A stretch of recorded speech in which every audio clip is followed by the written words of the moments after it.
Today we go over new details of Star Wars The Last Jedi. This is Mike Zero here once again. If you guys are new here to the channel, do make sure to subscribe to see future Star Wars content. I thank you all so very much for the kind support, it is greatly appreciated. Now today we will be going over spoilers when it comes to the Resistance and Supreme Leader Snoke, even the First Order, and this all comes from the Star Wars The Last Jedi, absolutely everything you need to know book, and it is filled with a couple spoilers here and there, which we will actually be going over today, and how it has to do with the Resistance's response to Supreme Leader Snoke and the First Order.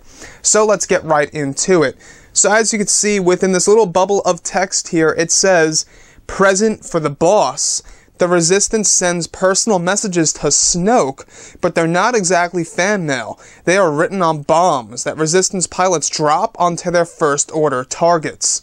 So this actually matches up with many different leaks and rumors out there from a couple of months ago that the Resistance at some point in time in the film drops a ton of bombs onto First Order Star Destroyers and even Supreme Leader Snoke's Mega Star Destroyer at some point in the film.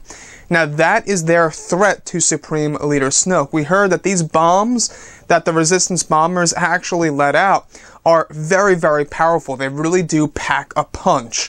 And we're going to really see the effect, alright, of these bombs on the First Order Star Destroyers and the Mega Star Destroyers.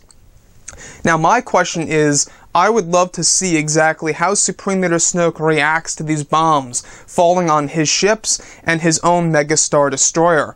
Another thing that we did learn is that Supreme Leader Snoke's throne room, in case you guys were unaware about this, it's also called his Mobile Command Center.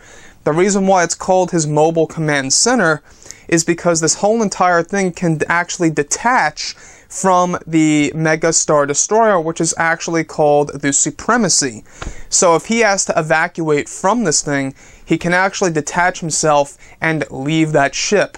You guys want to know what I think? Honestly, I think that the Resistance bombers are going to bomb the living heck out of this Supreme Leader Snoke's Mega Star Destroyer, the Supremacy, and it gets quite severely damaged to the point where he would actually have to detach and go somewhere else. It could go that way, or maybe the Supremacy, alright, has a great defense system and they get the upper hand in this film. Again, in The Force Awakens, alright, the Resistance had the upper hand by destroying Starkiller Base.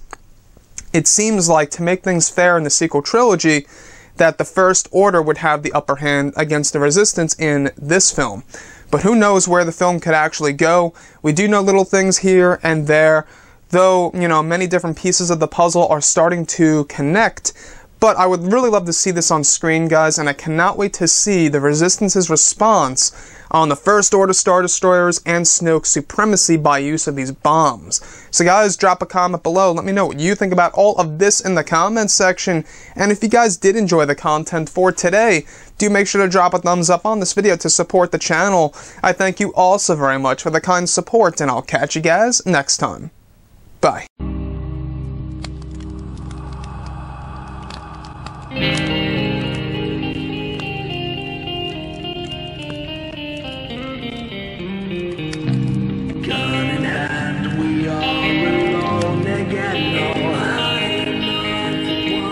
From night to moon, we hear them moans again.